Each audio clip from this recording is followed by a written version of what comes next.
लंबी सवारी कितनी चाहिए?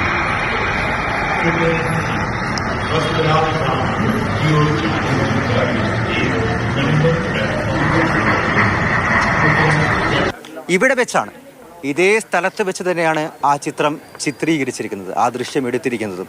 ദാ പുറകിലെ ആ അറ്റത്ത് കുറച്ച് കെട്ടിടങ്ങളും മരങ്ങളും കാണാം. അവിടേക്കാണ് എയർ ഇന്ത്യ 171 വിമാനം ഇടിച്ചിറങ്ങി അഗ്നിഗോളമായി മാറിയത്. ഈ സംഭവങ്ങൾക്കൊക്കെ ശേഷം ഇപ്പോഴും ആര്യൻ്റെ ആ നടുക്കം മാറിയിട്ടില്ല. അപകടത്തെ പറ്റിയും ആ ദൃശ്യങ്ങളെ പറ്റിയുമൊക്കെ പറയുമ്പോൾ അവൻ്റെ ശബ്ദം ഇടറുന്നുണ്ട്. મારે દોસ્તને બતાવી એટલા માટે મેં વિડીયો ઉતાર્યો હતો. વિમાન જતું હતું તો એરપોર્ટ છે તો એરપોર્ટ પર ઉતરે છે એવું લાગ્યું હતું મને. હવે નીચે ઉતર્યું તો આગ નીકળી તો ગમ પડ્યો, બ્લાસ્ટ થઈ ગઈ છે. ડર ગયા था मैं तो. મારી બેનને बताया था.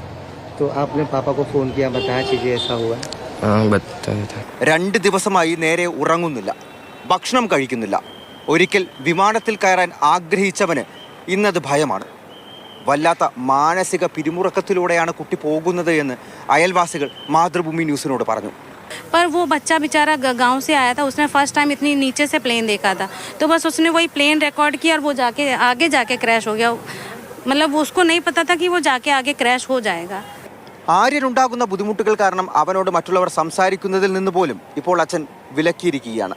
അവനെ വീട്ടിൽ നിന്ന് മാറ്റിയെന്നും പറയുന്നു. वो प्लेन नीचे से नहीं जा रहा था, वो जो भैया है ना, उन्होंने जस्ट पहली बार प्लेन देखा था तो ये सोचा कि मतलब अपने गांव में जाके शो ऑफ करूंगा, तभी वो ब्लास्ट हो गया. उन्होंने पहली बार वीडियो बनाया और वो ब्लास्ट हो गया. അഹമ്മദാബാദിലെ ലക്ഷ്മി നഗർ വാസികളും പറയുന്നുണ്ട്, തകർന്നു വീണ വിമാനത്തിൽ നിന്ന് തീയും പുകയും ഉയരുന്നത് നോക്കി നിന്നപ്പോൾ ഒരു 5 സെക്കൻഡ് നേരത്തെ വിമാനം വീണു പോയിരുന്നെങ്കിൽ ലോകം കണ്ട ഏറ്റവും വലിയ വിമാന ദുരന്തമായി അത് മാറിയേനെ. അഹമ്മദാബാദിൽ നിന്ന് ഷിജു പട്ടുവത്തിനൊപ്പം അർജുൻ പീതാംബരൻ, മാതൃഭൂമി ന്യൂസ്.